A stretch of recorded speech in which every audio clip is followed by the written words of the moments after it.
நமஸ்காரம்.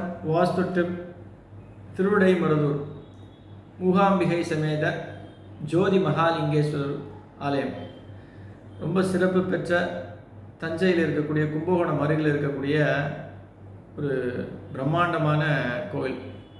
ஆக்சுவலாக திருவாரூருக்கு தேரழகு, வேதாரண்யத்திற்கு விளக்கழகு, திருவிடைமருதூருக்கு திருஅழகு, அதாவது அவருடைய முகமழகு. 11 கோடி தேவர்களுக்கும் ரிஷிகளுக்கும் முனிகளுக்கும் 3 கோடி ரிஷிகளுக்கும் அவருடைய தபஸுக்கு காட்சியளித்ததாக ஜோதி மகாலிங்கேஸ்வரருக்கு ஐதீகம் உண்டு. இந்த கோயிலுடைய தனி சிறப்பு 3 பிரகாரங்கள் உண்டு. அஸ்வமேத பிரகாரம், வெளி பிரகாரம், அதே போல் உள் பிரகாரம், கொடிமுடி பிரகாரம். இந்த பிரகாரத்தை நம்ம வலம் வரும் பொழுது, பிரதர்ஷனையாக வலம் வரும் பொழுது நிச்சயமாக நமக்கு கைலாயத்தை வலம் வந்ததாக ஐதீகம். ஈசனுடைய கர்ப்பகிரக பிரகாரத்தை நம்ம வலம் வந்தால் மோட்சம் கிடைக்கும் அப்படின்றது ஐதீகம். அவ்வளோ சக்தி பெற்ற ஒரு பிரம்மாண்டமான கோயில். இந்த கோயிலில் தான் 2ஆம் வரவண பாண்டியனுக்கு அவர் அந்தணனை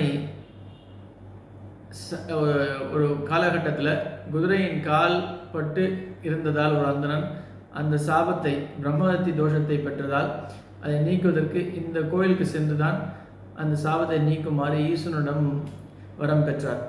இன்றைக்கும் பிரம்மஹத்தி தோஷத்துக்கு சிறப்பு பெற்ற கோயிலாக விளங்குகிறது இந்த திருவிடைமருதூர்.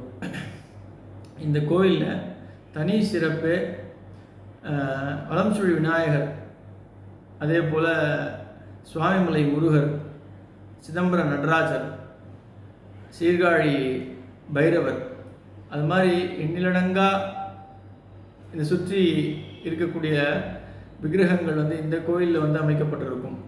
இந்த கோயில் மிக பிரதானமாக நடுநிலையாக அமைந்து சுற்றி இருக்கின்ற கோயில்களில் பிரதானமான சன்னதிகள் எல்லாமே இங்கே அமைக்கப்பட்டிருக்கிறதாக ஐதீகம். அவ்வளோ சக்தி வாய்ந்த கோயில். இந்த கோயிலில் போய் நீங்கள் வழிபடுறீங்க அப்படின்னும்போது எப்பேற்பட்ட தோஷமாக இருந்தாலும் நிவர்த்தி ஆகும் அப்படின்றது தான் ஐதீகம்.